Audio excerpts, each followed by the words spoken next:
1988 से आपकी सेवा में नगीना टाइम्स, सत्यता, निष्पक्षता, निर्भयता पर आधारित, जो दे आपको देश विदेश की जानकारी।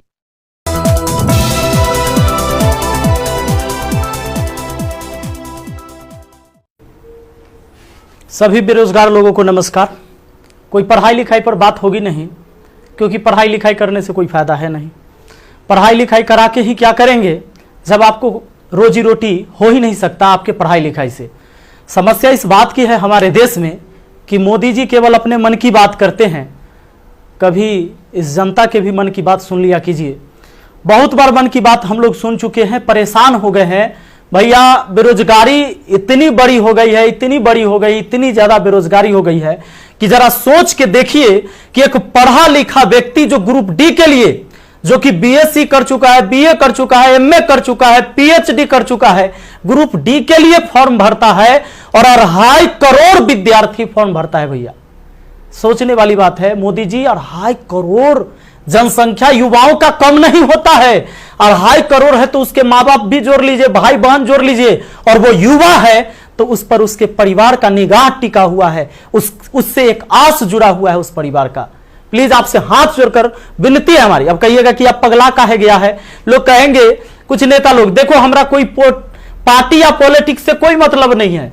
जैसा बीजेपी वैसा ही कांग्रेस, वैसा ही आरजेडी, वैसा ही जदयू, सबका हाल वही है। अगर कांग्रेस का हाल बेकार नहीं होता तो बीजेपी नहीं आता, और आरजेडी का बुरा हाल नहीं होता तो जदयू नहीं आता। सबका यही समस्या है। मुझे किसी पार्टी से मतलब नहीं है, लेकिन मुझे अपने आदरणीय प्रधानमंत्री नरेंद्र मोदी जी से मतलब है। ये छात्र ने आपको बनाया है, ये छात्र ने आपको जिताया है, और केवल आपको अपने मन की बात करने के लिए प्रधानमंत्री नहीं बनाया था।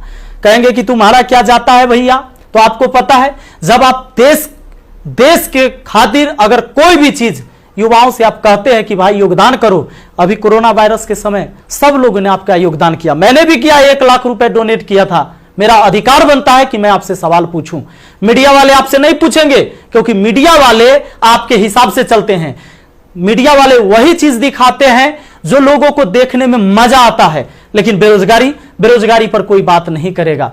व्यू नहीं होंगे इसलिए बेरोजगारी पर बात नहीं होगा। उसको चर्चा केवल चाहिए कि रिया चक्रवर्ती किसके साथ आज घूम रही है, कल कहां सोई थी, परसों कहां सोएगी। रिया चक्रवर्ती के बारे में ही केवल चर्चा होगा। लोगों को मजा आता है, उस पर व्यू होता है तो वीडियो उसी पर बनता है, उसी पर लोग चर्चा करते हैं, क्योंकि चैनल का टीआरपी बढ़ते रहे। और ये मजबूरी है हमारी कि एडुकेशन चैनल वाले अब पढ़ाई न करवा के ये सब चीजें पर उतर गए हैं। मैं आपको आज बहुत सारी बातें बताने वाला हूं, करने वाला हूं। जो भी लोग हैं जिनको परेशानी हो, क्षमा चाहते हैं। अब परेशानी हुई है तो क्या कर लीजिएगा, हमको इतना ही कर दीजिएगा। कभी गोली मार देगा कोई तो याद रखिएगा, इतिहास जब लिखा जाएगा तो मरने वालों में लिखा जाएगा, भागने वाले और बिकने वालों में नहीं होगा। सीधी सी बात है। अब ये बेरोजगारी की आलम यह है भैया कि अब आपको बता देते हैं, पढ़े लिखे लोग 2.5 करोड़ स्टूडेंट जो रेलवे का फॉर्म भरता है, जिसमें 500 रुपए सरकार लेती है। इस तरह से टोटल 12.5 अरब होता है रुपया, यानी कि 12 अरब 50 करोड़। बात समझ में आ रहा है? हमें समझ में आ रहा है, क्योंकि मैथ का मैं टीचर हूं तो मुझे समझ में आता है। हमारा गांव में 5 रुपए ब्याज चलता है मोदी जी, 5 रुपए सैकड़ा महीना का ब्याज चलता है। 3 रुपए मान लेते हैं कि मोटा रकम है तो 3 रुपए। अब 3 रुपए से हमने निकाला 3% से महीना का, चूंकि महीना में ब्याज चलता है गांव में, तो इस तरह से 12 महीना में 12 36% हुआ, 2 साल में 72% हुआ, और ये 12.5 अरब का जो ब्याज हुआ वो 9 अरब हुआ। 2 साल आप लटका दिए रेलवे वाला फॉर्म भरवा के लड़का सबको 500 रुपया लेके। अब आप कहिएगा कि एग्जाम के बाद तो हम पैसा लौटा देते हैं, लेकिन बात यहां यह है कि पैसा तो आप लौटा दीजिएगा, 100 रुपया रख लीजिएगा, 400 लौटा दीजिएगा, लेकिन 2 साल में आपने बिजनेस कर लिया है 9 अरब का। भैया बहुत होता है 9 अरब, कोई साधारण बात नहीं है। अब देख लीजिए, आप कहेंगे कि इतना बकर बकर कर रहे हैं, भाई गरीब आदमी है। जब मेरे अकाउंट में केवल 1,23,000 रुपया था ना, तो 1 लाख रुपए हम पीएम केयर फंड में दिए थे। काहे जानते हैं कि कोरोना से लड़ाई लड़िएगा ना, तो कोरोना से लड़ाई लड़िएगा तो देश हित में ही पैसा जाएगा। इस पैसा से जब वैक्सीन बन के आएगा, या हमारे साइंटिस्ट लोग जब इस पर रिसर्च करेंगे वैक्सीन पर, तो खर्च लगेगा। तो आदमी किसके पास जो औकात था, 1 रुपया, 11 रुपया, 100 रुपया, 50 रुपया, 1 करोड़, 500 करोड़, 1000 करोड़ लोगों ने योगदान दिया, जिनसे जो हो सका। पूरा देश आपके साथ खड़ा था, आपके साथ खड़ा था। और याद रखिएगा कि यह युवा बेरोजगार रहेगा तो आपके विरुद्ध खड़ा होगा, भैया तख्ता पलट जाएगा। ये बात पक्का सुन लीजिए, कहा कि आज हम दिल से बात कर रहे, दिल से बात किए थे तब ना मदद किए थे। अब देख लीजिए 30 मार्च को मैंने योगदान दिया था 1 करोड़ रुपए, हमारा तब पागलपन चढ़ल था। हम तो अपन गलती का पश्चाताप जूता से मार के करते हैं, लेकिन याद रखिएगा कि जूता उस नेता को भी पड़ेगा जो वोट मांगने आएगा हमारे यहां। याद रखिएगा, ये पूरा देश में अब बवाल होने वाला है। अगर सही टाइम से एग्जाम नहीं लीजिएगा, युवाओं को रोजगार नहीं मिलेगा, तब आपके मन की बात नहीं होगी हमेशा, ये जनता के भी मन की बात होनी चाहिए। यहां पर आपको पता चले तो जिन लोगों को बुरा लगता होगा सर्च कर लीजिएगा, प्रधानमंत्री राहत कोष में 1 लाख रुपए का योगदान दिया, मैथ मस्ती लिखिएगा, ये लाइन लिखिएगा, मैथ मस्ती लिखिएगा, जरूर आ जाएगा, आपको पता चल जाएगा। हमारा घर भी करकट का है और फिर भी अकाउंट में 1,23,000 था, 1 लाख रुपया डोनेट किए थे ताकि हमारे देश में खुशहाली आए और इस कोरोना वायरस से हमारा देश लड़े। ए भाई, वो बच्चा के पैसा दिया हुआ है, जो हम पढ़ाते हैं ना, वो वीडियो देखता है ना, वो व्यू होता है, उसे पैसा आता है, वो पैसा हम आपको दिए थे। पाप लगेगा ना, तो तनी ध्यान दीजिए यहां पर। ये देखिए, कहते हैं कथी कि स्थानीय खिलौने बनाकर आत्मनिर्भर भारत बनाइए। खिलौना तो हम बनल है, जैसे मन होता है आप खेल रहे हैं, जो आप कह रहे हैं लोग वही कर रहा है। अब हम कौन खिलौना बने? खिलौना तो जनता बन चुका है आप लोगों का। यह हमारे मोदी जी थे, ये हमारे नीतीश बाबू हैं। इनका चाल सुनिएगा, इनका चाल क्या है। अभी जब चुनाव आने वाला है तो बिहार पुलिस के बहाली निकाल देंगे, बिहार पुलिस के बहाली निकाल देंगे तो भारी संख्या में एग्जाम को करवा लेंगे, रिजल्ट नहीं देंगे। अब एग्जाम दे के लड़का फसल है कि अगर नीतीश जी नहीं आते हैं तो फिर आगे रिजल्ट नहीं आएगा, कोई ना कोई बवाल। चूंकि बिहार में कोई एग्जाम जो है ये ना है कि साफ सुथरा से हो। आप देख रहे हैं बिहार एसएससी का एग्जाम कितना साल में हुआ है, आदमी बूढ़ा गया, जवानी में दिया था एग्जाम और रिजल्ट आते थे बूढ़ा जाएगा।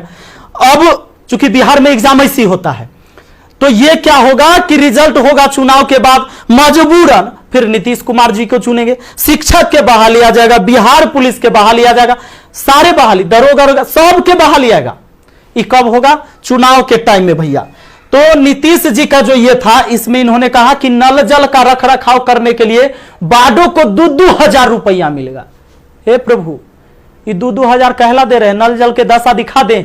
33,000 करोड़, 33,000 करोड़ रुपया आपने बिहार में नल जल पर खर्चा कर दिया। आज आपको असलियत हम दिखाते हैं, इस वीडियो में देखिएगा आप लोग जरूर। इस वीडियो को इतना शेयर करिएगा कि मुख्यमंत्री से लेकर प्रधानमंत्री तक पहुंचना चाहिए, बिल्कुल पहुंचना चाहिए कि हमारे जहां से हम हैं वहां की स्थिति आपको दिखा देते हैं कि नल जल का स्थिति क्या है। बेरोजगारी तो भैया आपने ऐसी पहुंचा दिया है यहां पर कि लोग अब कुछ करने लायक नहीं है। आप अगर आत्मनिर्भर बनाना था, खिलौना बनाना ही था, ये कहेला पढ़वा रहे, शुरू से खिलौने बनवाते। कहेला 500 रुपया लेके फॉर्म भरवा लिए और 2 साल में 9 अरब आप ब्याज कमा लिए। प्रभु क्षमा कीजिए, प्रभु इस पर कोई उपाय कीजिए, वरना आपकी तख्ता पलट जाएगी। और सारे विद्यार्थी, जितने भी छात्र हैं, मैं आप सबसे अपील करता हूं, इस वीडियो को शेयर करिए, जितना ज्यादा शेयर हो।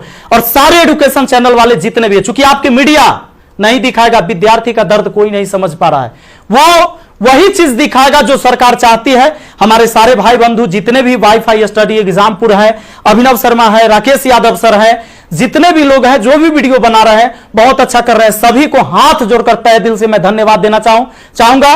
क्योंकि ये विद्यार्थी जो बेरोजगार है ना, उसी के वजह से हमारा रोजगार है, यही बात सच्चाई है। और इसीलिए हम इनके लिए लड़ेंगे, चाहे जो हो जाए। धरना प्रदर्शन होगा, पूरे देश में धरना प्रदर्शन होगा।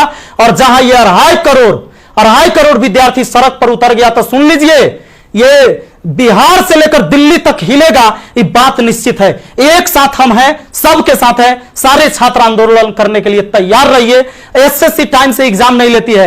एक तो आप वैकेंसी ही कम निकालते हैं, अब वैकेंसी कम निकालते हैं तो जो निकालते हैं ओकर तो कम से कम एग्जाम ले लीजिए, सही से रिजल्ट ले लीजिए, सही से रिजल्ट दीजिए और एग्जाम सही से ले लीजिए, टाइम से ले लीजिए, एक शेड्यूल बना दीजिए। जैसे मैट्रिक का एग्जाम होता है, 12th का एग्जाम होता है कि इस महीने में होगा, इस महीने में रिजल्ट होगा, उसी तरह एसएससी का भी एग्जाम होना चाहिए, रेलवे का भी एग्जाम होना चाहिए। आपको जितने सीट पर लेना है, लेकिन इसका एक टाइम फिक्स होना चाहिए। कितने इस महीने में एग्जाम होगा, इस महीने में रिजल्ट आएगा, इस महीने तक ज्वाइनिंग होगा, ताकि अंधेरे में लोग न जिए। हे प्रभु, ये पाप लगेगा अगर इस युवाओं के साथ गरीब के बच्चा ना जनरल कंपटीशन के तैयारी करता है, आर्मी के तैयारी करता है, गरीब के बच्चा जाता है। कम से कम एकरा साथ इतना अन्याय न कीजिए। ये पाप का घड़ा भर चुका है, मैंने अपने सर पर जूता मारा है। अगर वोट मांगने मेरे एरिया में आइएगा, हम जूता मारेंगे आप लोग को, ये बात पक्का कह देते हैं। आई वीडियो शेयर होना चाहिए आप सबको इस बात के लिए मैं कहना चाहूंगा कि आप शेयर करिए, इस वीडियो को पहुंचाइए, जहां तक हो सके इसको पहुंचना चाहिए। और हर व्यक्ति आपसे हाथ जोड़कर विनती है कि हल्ला बोल ये नारा लगाइए और सब लोग पहुंचाइए, सब लोग वीडियो बनाइए, जितने भी एजुकेशन से जुड़े हुए हैं, क्योंकि कोई मीडिया वाला आपको दिखाने वाला ये नहीं है। और बस यही बात कहना चाहेंगे और जल्दी आग के तरह इस वीडियो को फैलाइए। और ज्यादा कुछ नहीं बोलेंगे। बेरोजगारी इतना बढ़ गया है कि आप सब कुछ समझ ही रहे हैं।